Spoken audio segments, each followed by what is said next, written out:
الحي القيوم وأتوب إليه. أستغفر الله العظيم الذي لا إله إلا هو الحي القيوم وأتوب إليه. إلى حضرة النبي مصطفى رسول الله صلى الله عليه وسلم. شيء لله لوم الفاتحة. أعوذ بالله من الشيطان الرجيم. بسم الله الرحمن الرحيم. الحمد لله رب العالمين الرحمن الرحيم مالك يوم الدين. إياك نعبد وإياك نستعين. اهدنا الصراط المستقيم صراط الذين أنعمت عليهم غير المغضوب عليهم ولا الضالين. آمين. Assalamualaikum warahmatullahi ta'ala wabarakatuh.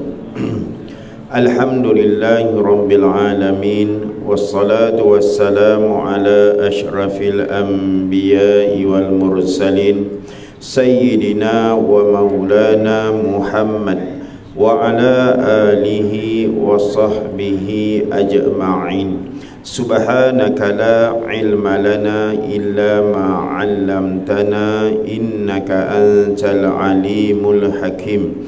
Qala rabbi shrah li sadri wa yassir li amri wahlul 'uqdatam min lisani yafqahu qawli.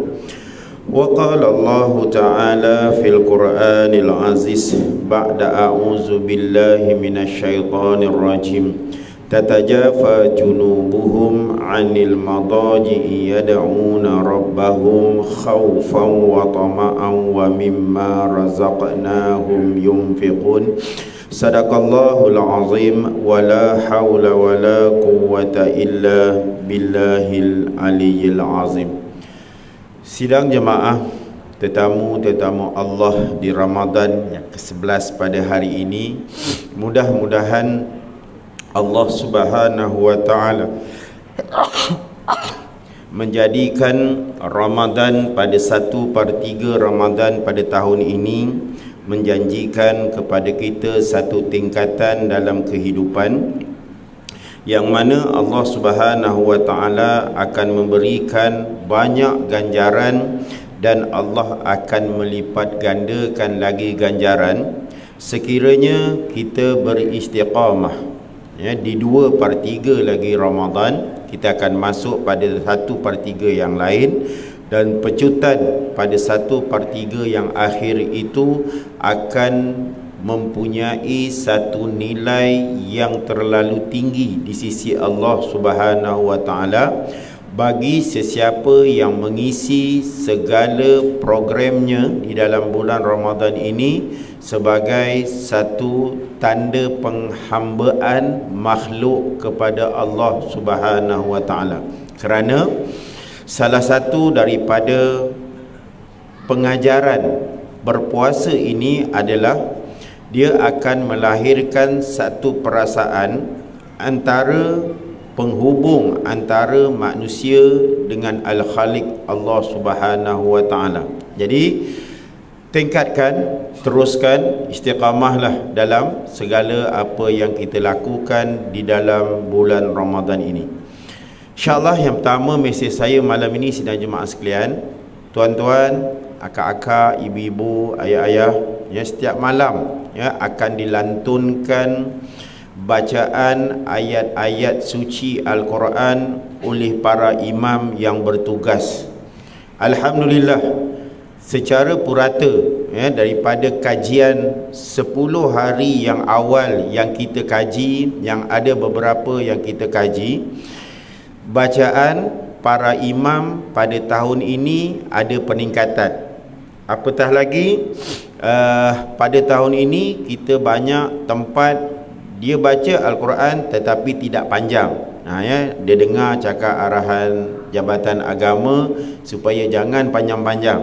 Ya, sebab itulah pada malam pertama, bagi yang kebiasaan Masjid Surau, geng yang baca panjang ni, geng yang suka dengar bacaan Al-Quran panjang, dikata alah pendek. Yang kat belakang dia geng pendek, jadi dikata bagus. Jadi dia ada pro and contra. Pro and contra. Ada orang suka panjang, ada orang suka pendek.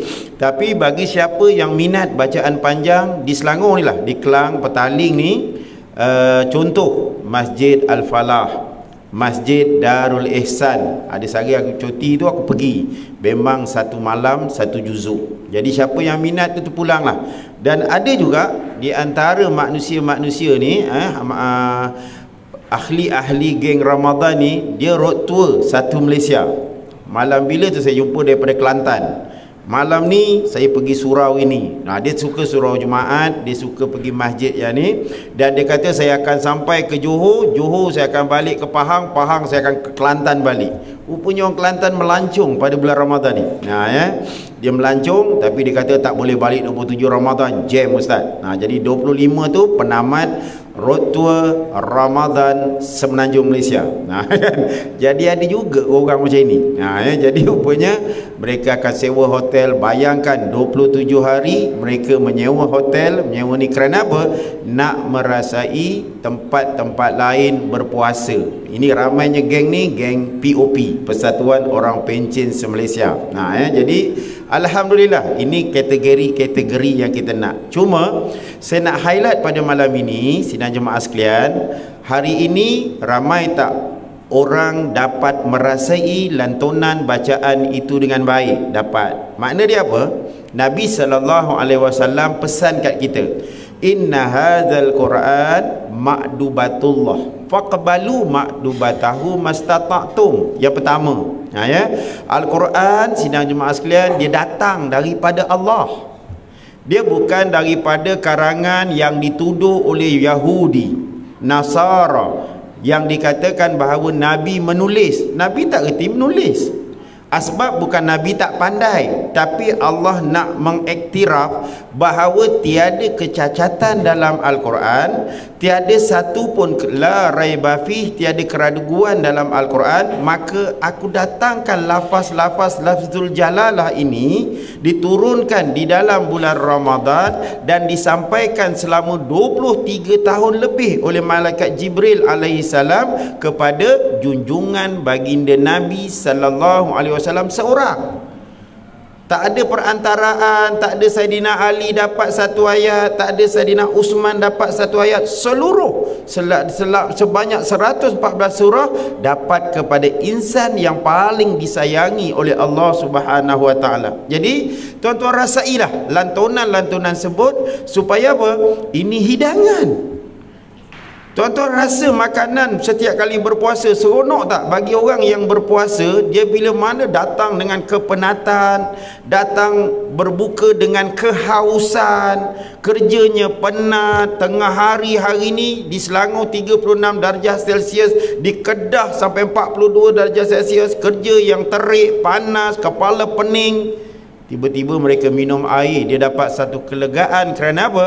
Berbuka adalah satu kenikmatan di sisi Allah Subhanahu Wa Taala. Tengah berpuasa merasai kesusahan sahabat-sahabat kita yang hari ni mereka di Gaza makan sup rumput. Allahu Rabbi. Mereka tak ada makanan. Mereka mengayak beras-beras yang bertaburan daripada yang digugurkan melalui kapal terbang, diayak untuk mendapatkan beras. Kita kat sini pun hilang beras, tapi beras ada, cuma mahal. Jadi sidang jemaah sekalian, ini hidangan daripada Allah. Rasailah dia. Yang kedua, bila dilantunkan ayat tu, tuan-tuan jangan main-main. Jangan kata apalah, surah apalah, panjang manalah. Jadi bila dibacakan ayat-ayat ni, malam ni surah Taubah. Malam ni surah Taubah juzuk 10, surah yang tidak dibenarkan membaca bismillahirrahmanirrahim. Banyak kisah ayat-ayat perang dalam surah Taubah. Jadi bila tuan-tuan baca ni, dia adalah yang kedua. Nabi kata inna hadzal Quran hablullah, penghubung talian antara makhluk dengan Allah Subhanahu Wa Taala. Jadi tuan-tuan rasailah, kita tak baca, Pak Imam baca, tapi kita rasai di belakang, ya Allah hubungkanlah aku dengan kau ya Allah. Macam kita bercinta. Cuba tuan-tuan dulu kita menulis surat pada kita kecil-kecil dulu. Orang sekarang dia main WhatsApp, dia main Insta, dia main Facebook, kemudian dia Insta seorang-seorang tu. Sebab itu imam aku dah sekarang ni dah dapat dekat 11 ke 12 address Insta. Please call, please WhatsApp ke apalah dekat my Insta. Kan aku bacalah surat tu, dia nak berkenalan lah, nak apalah, I like you read Al-Quran tonight lah. Aku dengar English dia fail, tapi cakap English nak ngurat anak murid aku hebat. Kan jangan Pak Imam sini pun ramai nak ngurat. Dia dah kahwin kan. Tapi Thailand boleh senang kahwin. Jadi sidang jemaah sekalian, ini adalah penghubung. Sebab dulu kita ni paling famous, kau tanya makcik tu, hidup lagi tu kat sebelah tu, dia cakap pecah kaca, pecah gelas, sudah baca harap balas. Kita pun balas, pecah kaca, pecah gelas, I dah baca, now I balas. Jadi dia daripada situ berhubung tak antara kita, sehingga hari ini ada cucu kita kat sini, ada anak kita kat sini, ada kita sebagai yang telah diikat dengan ijab dan kabul. Maka jadilah satu perhubungan suami isteri, saling sayang menyayangi, dapat zuriat, sayang menyayangi antara satu sama lain. Jadi sidang jemaah sekalian, dia penghubung ni, dia akan mendatangkan rentetan kasih sayang antara makhluk dengan Allah, dan menjadikan satu pengajaran antara makhluk dengan makhluk. Sebab itulah Ramadan ni saya nak kempen, tuan-tuan kan. Hari ini ada di antara kita dapat lihat anak, ibu, ayah berbuka puasa di surau, berbuka puasa di masjid. Dan saya nak beritahu banyak sketsa sidang jemaah sekalian di bulan Ramadan ni. Yang pertama, tuan-tuan pergilah ke rumah orang-orang tua, yang mana ada di antaranya seceritanya anak membuang seorang ibu dan ayah di rumah orang tua. Anak yang meletakkan anak di rumah orang tua tanpa ada kehadiran mereka. Dan tuan-tuan tanyalah ibu dan ayah kat rumah-rumah perlindungan tersebut, rindu tak mereka nak berbuka dengan anak-anak? Menangis tuan-tuan. Kita hantar makanan, tapi mereka menangis. Mereka bila dibukakan pintu, orang ni datang, tetamu ni datang, apa perasaan mereka? Anak aku ke yang datang? Allahu Rabbi, Allah bukan. Dan ada cerita sampai seorang ibu yang menunggu anaknya nak berbuka puasa sampai meninggal. Anak janji nak datang berbuka puasa. Anak bukan bodoh. Anak ada rumah, anak ada kerjaya, tapi tak balik nak berbuka. Kerana apa? Level mak yang telah dihantar ke rumah orang tua. Allahu Rabbi, sampai meninggal. Dia tak lalu nak makan kerana nak tunggu, tiba-tiba tak datang, tiba-tiba tak datang. Jadi sidang jemaah sekalian, dalam perhubungan ini, bila dibacakan imam mengaji ayat ni, tuan-tuan sebagai seorang anak, Al-Quran ni luas, Al-Quran ni kafah. Cuma saya nak highlight malam ni supaya apa? Datangkan hubungan kasih sayang antara kita, terutama dengan mak bapak kita.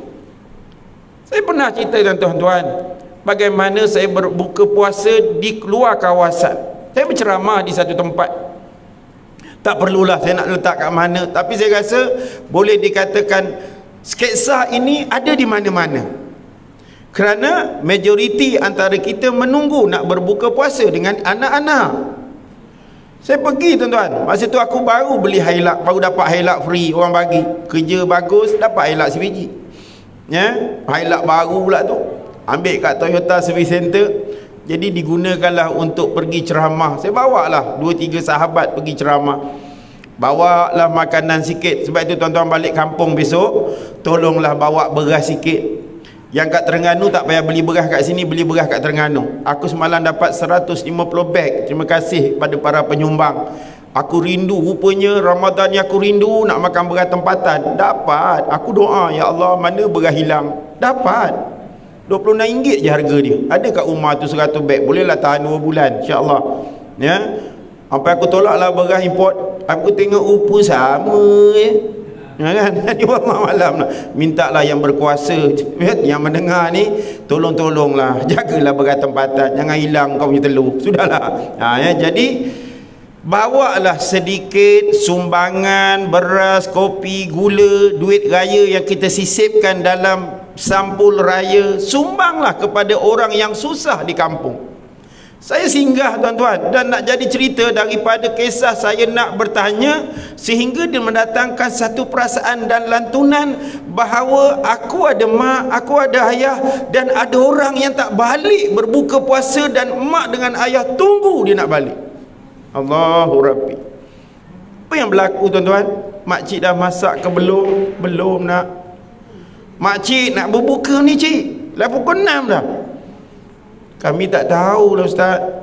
Kami berdua tunggu pakciknya balik daripada bazar Ramadan. Kalau balik nanti apa yang dibawa itulah yang kami makan. Ada ke makcik? Dia beli ke tak? Tak, jarang beli, orang bagi. Sebab itu tuan-tuan pergi bazar, tuan-tuan tengok orang kan, ada orang dia betul-betul susah, dia tengah bulan tak berduit tuan-tuan. Ya. Jadi bila mana dia datang tu, saya tanya dia, makcik, ialah orang kampung. Orang kampung rumah-rumah masih rumah lama, bukan rumah yang dah direnovate, anak buat rumah, bukan, rumah lama. Apa rumah kampung yang ada pada satu masa zaman dahulu tuan-tuan, yang kita duduk susah? Beranda. Nak naik beranda tu ada apa dipanggil, pasu ke? Kan pasu, dia mesti ada air. Orang dulu nak masuk rumah dia punya tempayan. Allah, aku pun lupa. Budak sekarang ni tempayan tak tahu je. Tempayan. Tempayan tu dia buat memang cantik, adalah retak di atas. Aku pun cari tempayan balik ni. Dan ada dia punya mangkuk cedok tu pun daripada kelapa. Kelapa tuan-tuan dibelah dua. Kelapa tu lah kita guna dulu untuk beras. Bulang balik lah tuan-tuan. Dulu tak usah berlagak lah kau, mana ada Tupperware. Parti Tupperware pun ada warga dulu. Kan? Aku ingat parti Tupperware zaman Coach Kotahi. Aku rasa lah tu. Dia buat kempen parti Tupperware Shah Alam. Kan? Parti Tupperware kampung aku. Laku Tupperware sampai sekarang. Jadi pada waktu itu ada beranda, ada ruang tamu. Dan dalam ruang tamu tu, bilik mak dengan ayah kita dahulu hanyalah berdindingkan kelambu, lampu gasolin. Tapi makcik ni tak adalah, 2013 gasolin dah tak ada dah. 2013 tu dia dah ada lampu, tapi lampu bulat. Dan kita dulu gasolin, rumah mesti ada minyak gas, mesti ada spirit. Itulah kita tam-tum menyala blup. Kan? Orang sekarang kian salam. Aku risau kalau berlaku lah apa-apa, beras, kopi, susu, gula, sayur-sayur, tanaman rutan yang ada di kampung, haram tak tahu boleh dimakan ataupun tidak. Tapi aku rasa besok susah kau tahulah. Aku ingat belalai gajah boleh masak lemak. Aku rasa pucuk ubi gajah pun yang kau kata mabuk tu pun boleh makan dan sebagainya. Jadi ketiga mana tuan-tuan, saya tanya dia, ya Allah, rumah dia masih kelambu. Kita tengok dulu mak kita pakai kelambu tuan-tuan kan. Saya pun mak saya pakai kelambu. Adik-beradik aku 10 tau. Engkau orang pun 12, 9, 8. Hari ni kau dinding batu 3 pun susah. Betul tak? Kenapa tuan-tuan takut orang nak banyak? Kita kena banyakkan umat Islam. Ini dinding cantik, aircon, anak 1, 2. Jadi kuatkan production kita. Don't worry, be happy. Jadi tuan-tuan, bila saya masuk ada para. Oh, para bang. Atas para tu ada upir pinang. Aku ingatkan dodol, rupanya belacan. Ada diikat dengan ikan bulu ayam. Jadi keliling rumah ada pucuk ubi, ada pucuk labu, ada pucuk betik, ada itu, ada ini. Jadi aku cakap ini makanan kita. Jadi aku nak senang, aku masaklah iwak bening. Takut ni orang Jawa punya iwak bening. Tahu Jawa takut ni iwak bening. Kalau iwak bening Jawa tak tahu, bukan Jawa. Macam Kelantan lah, dulu tak ada satu almari budak Kelantan tak ada budu. Hari ni budu pun tak reti. Kelantan tak makan budu. Senang kasar bahasa murtad orang kerja orang Kelantan tu tak. Orang Kelantan tak makan budu. Apa punya Kelantan? Jawa tak makan tempe. Orang Melaka tak tahu cencaluk. Orang Malaysia tak kenal belacan. Hebat betul lah sekarang ni, makanan dah terlampau moden dah sekarang. Jadi bila saya masak tuan-tuan, ada mesej yang Allah sampaikan kepada kami hari tersebut. Ada panggilan daripada anak makcik ni masuk dalam telefon dia. Tak ada WhatsApp zaman tu. Ya, kalau tahun 1993 aku ingat lagi, aku ikut Ustaz Ghazali Hasbullah ceramah. Zaman tu ada pager. Nah ya, aku ikut dia ceramah. Kisah-kisah sedih ni berlaku dalam ceramah ni tuan-tuan. Dia pergi sebuah negeri tu kan, dia ceramah, dia kena hamput, dia kena maki sebab dia kasar kan.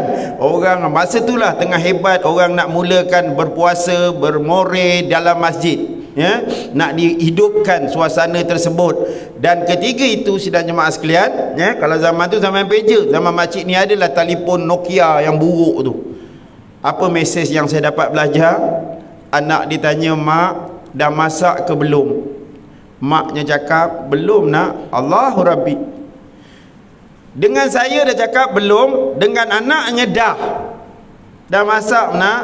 Berapa lauk mak? Adalah 2-3 lauk mak masak dengan abah kau. Ya Rasulullah. Mesejnya sedang jemaah sekalian, dia jujur dengan saya, tetapi dia tak nak menyusahkan anak dia. Ini mesej bapa, ini mesej mak. Jarang seorang emak, ya, tapi mak ni dia mudah melilihkan air mata. Sebab dia true story.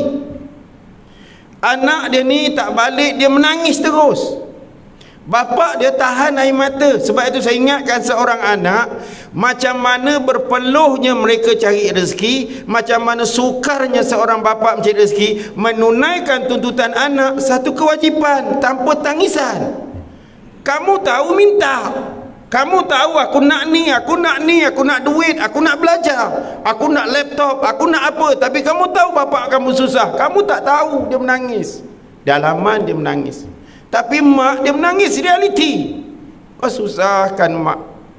Mak tak tahu nak cari kat mana lagi duit nak. Doalah. Dia cari sampai menangis. Dia pinjam duit adik-beradik sampai menangis. Sampai kena marah. Anak kau tu tak belajar aku rasa. Asyik nak kata 2 pointer ke atas tak dapat-dapat. Baik tu saya sekolah, carilah kerja lain. Tak, anak aku belajar betul. Tak, aku ni belajar universiti, kau tu tak belajar universiti. Kak Long oi, dia marah pula akak dia. Dia bergaduh.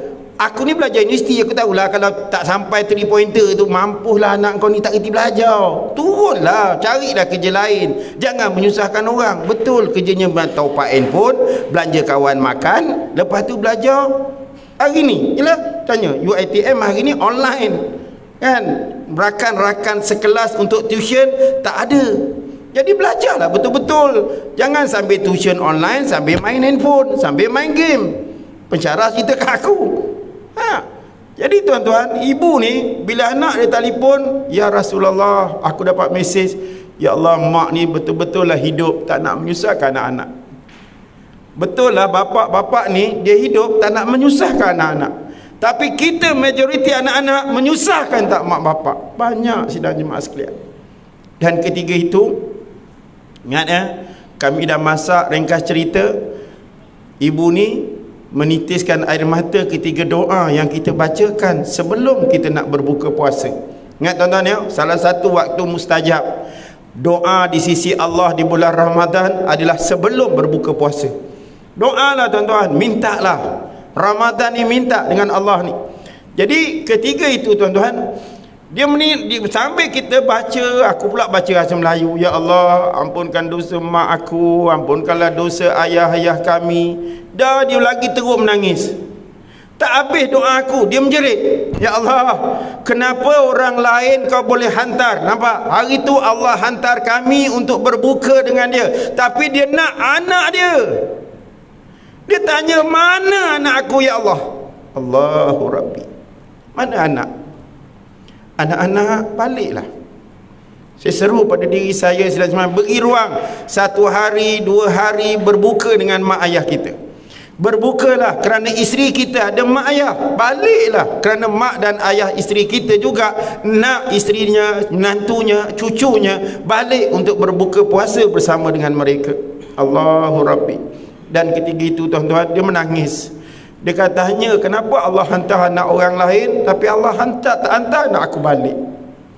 Anak-anak macam mana? Buta ke kamu?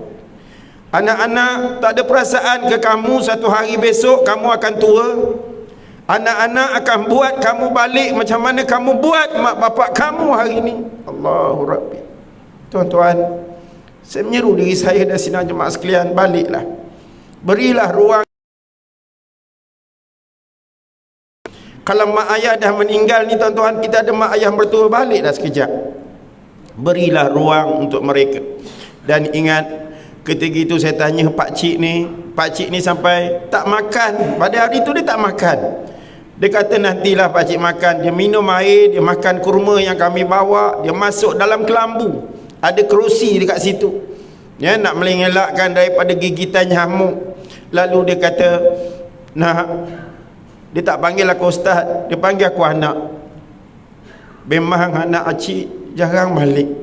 Ya, kemudian habis kami solat maghrib di rumah dia, kami kesutkan sikit kelambu, kami bentangkan tikar mengkuang yang ada kat rumah dia. Allah, tuan-tuan, teringat aku dulu sembahyang bersejadahkan tikar mengkuang yang diambil oleh makcik, oleh ibu aku, lepas tu direbus, ditaruh dengan kala dan dibuat anyaman dan sebagainya. Allahu Rabbi. Ingat balik tuan-tuan, kita pakai tikar mengkuang, tak ada kapet ni, tak ada. Nak dapat sejadah susah. Dan ketika itu kami nak pergi sembahyang dekat masjid. Tuan-tuan, ada satu mesej yang makcik ni ajar aku.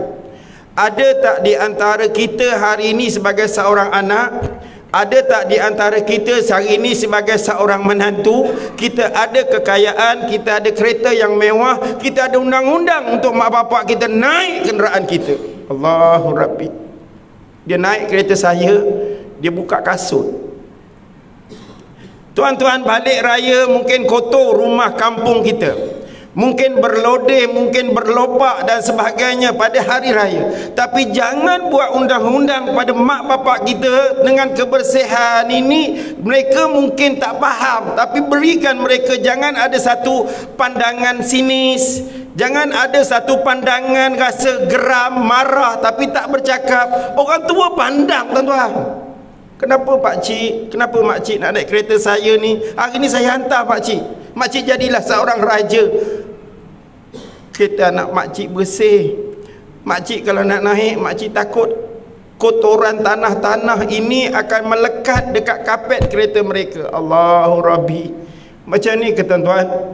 Tuan-tuan kena ingat, rumah yang tuan-tuan dapat hari ini yang mewah itu, tuan-tuan, hari ini tuan-tuan dapat apa?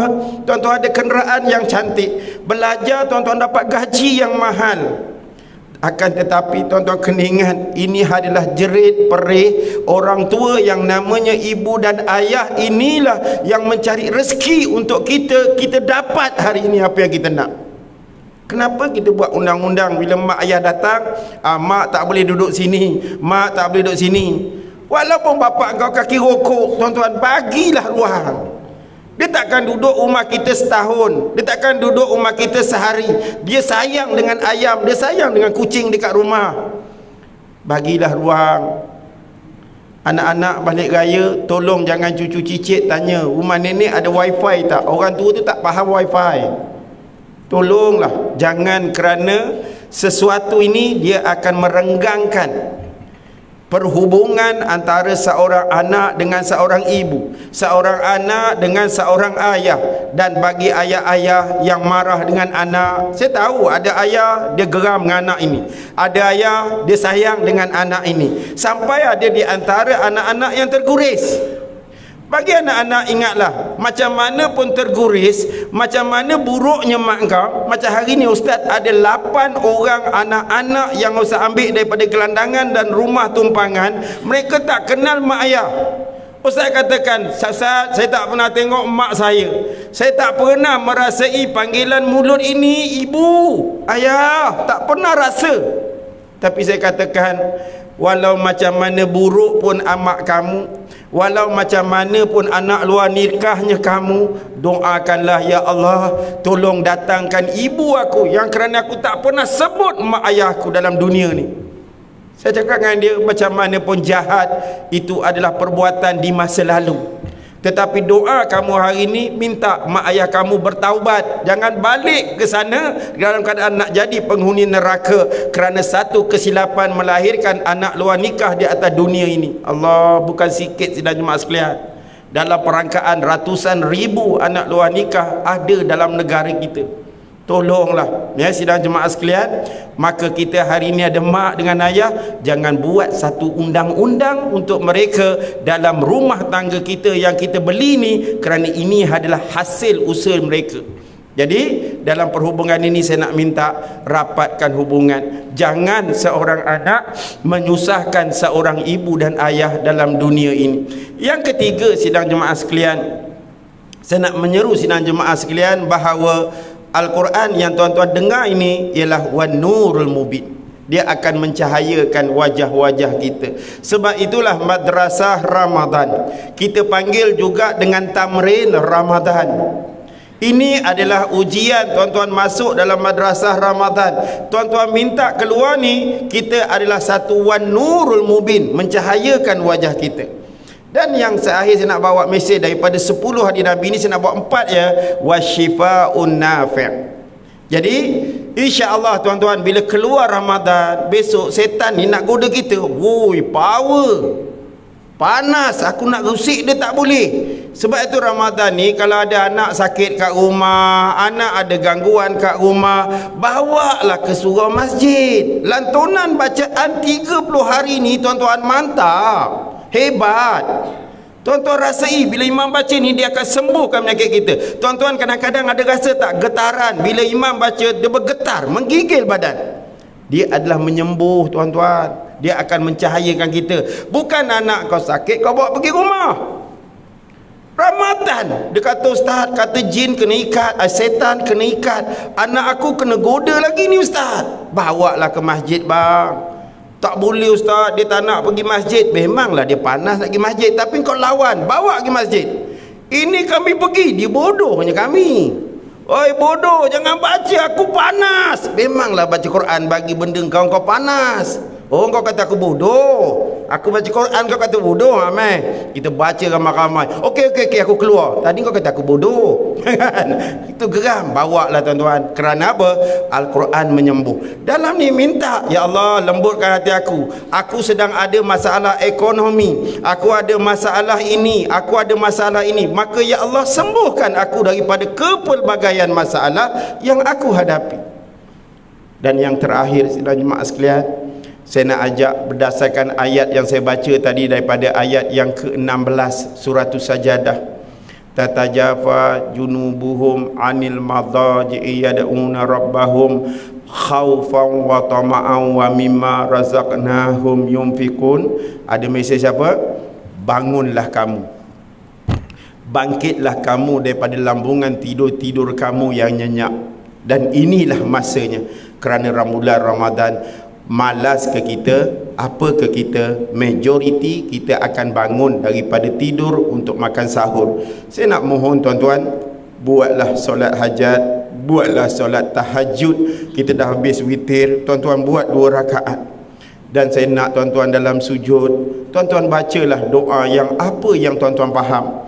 Dan kalau tuan-tuan nak dalam sujud, tuan-tuan nak doa dalam bahasa Melayu, tuan-tuan sukar nak sebut bahasa Arab, tuan-tuan cakap dalam hati. Ya, tuan-tuan bacalah tubana ilallah dalam keadaan gelap, ya, dalam keadaan mungkin lampu terang-terang samar dan sebagainya. Tuan-tuan baca waraja'na ya Allah, wa nadimna ya Allah, ataupun tuan-tuan nak berlagu tubana ilallah wa raja'na ilallah wa nadimna ala ma fa'alna. Tu benar, aku bertaubat padamu ya Allah. Tuan-tuan minta, ya Allah, apa kesalahan tuan-tuan? Aku banyak derhaka dengan mak, ya, gambarkan wajah mak dalam bentuk kerohanian. Mak, aku banyak minta maaf dengan kau mak. Aku banyak salah dengan kau mak. Mulut ni pernah maki mak, mulut ni pernah caci mak, mulut ni tengah pernah buat macam-macam dengan mak dengan abah. Tuan-tuan, ingatkan, ya Allah, ampunkan dosa mak aku. Mulut ni juga pernah maki bapak kita, tangan ni mungkin pernah pukul bapak kita. Tuan-tuan, ya Allah, minta tuan-tuan dalam sujud, tuan-tuan dalam solat, tolong jangan lupakan doa pada mak ayah. Ya, tubna ilallah. Mak, kat mana kau mak? Minta kalau hari ni mak dengan ayah kita dalam kubur, ya Allah, lapangkan kubur mak aku, lapangkan kubur ayah aku. Aku tahu ya Allah, banyak silap mak, banyak silap ayah, tapi hari ni aku jadi penyembahmu ya Allah. Maka ya Allah, mungkin satu masa dahulu aku tahu mak dengan ayah tak berapa baik agamanya yang diamalkan. Minta ya Allah, sebagai seorang awaladun soleh yad'ulah, doakan pada mak kita. Kita minta ya Allah, jangan kau seksa ibu dan ayah aku yang ada di alam kubur itu. Jangan ya Allah kau seksa almarhum suami aku yang ada di kubur. Ya Allah, jangan kau seksa almarhumah isteri aku yang ada dekat kubur sana. Ya Allah, jangan kau azab almarhum almarhumah anak-anak aku yang telah pergi bertemu denganmu ya Allah. Tolong minta tuan-tuan, doakan mereka. Dan minta doa ya Allah bagi ibu dan ayah masih hidup. Minta ya Allah, izinkan aku nak balik, aku nak peluk mak, aku nak pegang tangan mak aku nak minta maaf ya Allah. Ampunkan dosa mak aku, ampunkan dosa ayah aku ya Allah. Bagi izin aku nak balik, nak puasa, nak buka dengan nak raya dengan mak aku. Minta sidang jemaah sekalian, boleh kan? Tuan-tuan minta elok-elok. Tuan-tuan jangan takut, minta. Kerana ini mustajab doa di bulan Ramadan. Ada silap, minta kesilapan ini, minta dengan mak ayah. Tuan-tuan tak merasa bangga ke kalau kita minta maaf tiba-tiba, nak, ibu maafkan dosa engkau nak. Tak apalah kak, abang long, abang adik, ayah maafkan dosa kamu dan jadilah anak yang baik. Tuan-tuan tak rasa bahagia ke? Tuan-tuan tak rasa apa ke? Tuan-tuan tak rasa itu ini ke? Tuan-tuan rasa tuan-tuan. Jadi bila minta maaf tu, ya Allah aku nak ya Allah. Apatah lagi kalau aku dapat suap makan dekat mulut mak, aku nak mak pun kalau boleh suap makan kat mulut aku ya Allah. Hebat tuan-tuan. Jadi kita minta doa kepada ibu dan ayah. Minta tu benar ilallah ni, saya minta Ramadan ni tuan-tuan minta doa. Tuan-tuan gambar wajah suami, akak-akak ya, minta gambarkan wajah suami. Bahaya tuan-tuan, abang-abang sekalian, doakan, pandang wajah isteri-isteri kita yang ada satu-satu, ataupun isteri kita satu itulah. Tuan-tuan doakanlah, ya Allah, jadikanlah rumah tanggaku baitil jannati, dunia dan akhirat. Minta tuan-tuan ya. Lepas tu tuan-tuan jangan lupa doakan anak-anak kita seorang demi seorang. Doakan akak kita, abang kita, lebih-lebih lagi ya Allah, rindunya aku nak berbuka dengan adik-beradik aku, rindunya aku nak berbuka dengan adik-beradik aku, nak sahur dengan mereka. Aku rindu ya Allah, dulu aku bergaduh, dulu kakak aku suap kat mulut aku, dia bangunkan aku, dia kejutkan aku. Allah Rabbi, minta tuan-tuan dalam doa-doa pagi tu minta. Dan ingat, mintalah kak ya, agar suami kita baik. Mungkin saya tahu ada di antara kita yang bercerai ya, ada yang kita hari ini berbahlah tentang anak-anak. Saya banyak dapat kes macam tu. Jadi tuan-tuan minta, ya Allah, anak aku dengan bekas isteri aku, anak aku dengan bekas suami aku, ya Allah, hari ini anak aku tak jadi. Minta Ramadan ni minta supaya macam mana pun kami berpisah di dunia ini ya Allah, tanggungjawab kami nak menjadikan anak-anak kami adalah satu tuntutan dengan kami. Minta ya Allah, ampunkan dosa sahabat kita. Minta ya Allah, tahun lepas ada Pak Imam mengimamkan kita, hari ini dah dijemput oleh Allah. Ada di antara sahabat kita boleh berdiri bersama dengan kami dalam saf. Hari ini mereka sudah berkerusi roda. Allah sembuhkan. Minta doa tuan-tuan. Kak Haji kita setengah minta sehat, minta yang ni tuan-tuan, yang mungkin tahun ni tak dapat Ramadan tahun ni kat mana, dia dekat rumah sakit, minta tuan-tuan. Jadi inilah seruan saya yang terakhir pada perkara yang kelima ini, ialah tuan-tuan bangun dan berdoalah, bermunajatlah di pagi-pagi hari, berdoalah kepada keseluruhan dalam kehidupan kita agar kita baik dunia, baik di akhirat. Dan akhir sekali tuan-tuan dah berdoa dah apa semua, tuan-tuan serahlah kepada Allah, kerana ganjaran di bulan Ramadan adalah cukup tinggi di sisi Allah Subhanahu taala. Terima kasih kerana menyumbang kepada surau, terima kasih kerana masak untuk berbuka puasa dengan makanan yang enak dan sedap, ya. Habis tuan-tuan tetamu yang datang diberikan makan, tuan-tuan jangan takut sekelumit rezeki tuan-tuan akan sempit, kerana janji Allah bagi orang yang memberi makan kepada orang yang berbuka adalah ganjaran yang tinggi di sisi Allah Subhanahu wa taala.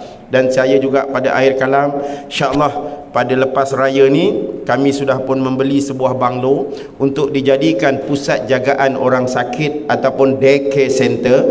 Kami telah belajar dengan beberapa nurse dan sebagainya. Bagi akak yang kat belakang bekas nurse, ya, bekas sister, bekas meja medik dan sebagainya, ayolah jom join ustaz untuk kita latih dengan harta-harta wakaf yang diberikan kepada kami. Kami dapat membangunkan modal-modal insan yang berguna. InsyaAllah tuan-tuan jangan takut menyumbang dengan kami. Ni saya nak minta sesiapa yang boleh memberi, kami nak lebih kurang 6 katil hospital. Kami nak alat-alat untuk blood pressure test, untuk diabetes test dan sebagainya. Kalau tuan-tuan ada dan sebagainya, cuma kami nak wheelchair yang boleh lipat-lipat kalau boleh, stretcher dan sebagainya, untuk kami guna sebagai peralatan. Dalam masa yang sama kami boleh menjaga orang-orang yang sakit dekat dunia ni agar segala kematian dengan kesakitan dalam keadaan beriman kepada Allah. Adalah kelas mengaji, adalah kelas bacaan Al-Quran yang akan kami buat, dan kat situ juga ada kafe untuk kita memberi makanan yang sihat kepada para pasien yang mungkin di antara kita, saudara mara kita yang besok mungkin kalau tuan-tuan ada nak cacat, nak pergi luar negara, malu nak bawa, takut nak bawa anak yang OKU ni, tinggalkanlah kat tempat tersebut. InsyaAllah doakan apa yang ustaz buat ni bagus, apa yang ustaz buat ni diredai oleh Allah. Tidak lain dan tidak bukan adalah menggerakkan harta wakaf yang tuan-tuan berikan ini adalah untuk kelangsungan salah satu daripada penghasilan sistem tahfiz Tibet negara yang sedang kami perjuangkan di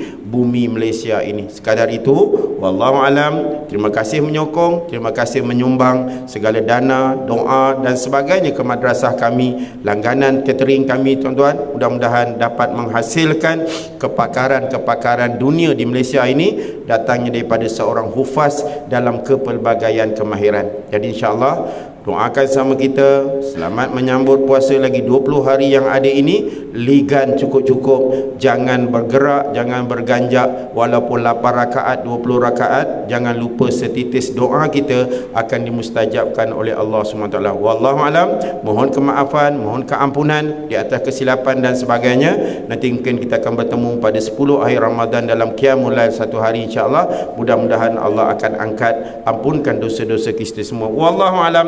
Aqulu qawli hadza wa astaghfirullahal azim li wa lakum. Assalamualaikum warahmatullahi taala wabarakatuh. Wallahu alam. Subhanakallahumma bihamdik asyhadu an la ilaha illa anta astaghfiruka wa atubu ilaik. Bismillahirrahmanirrahim. Wal 'asri innal insana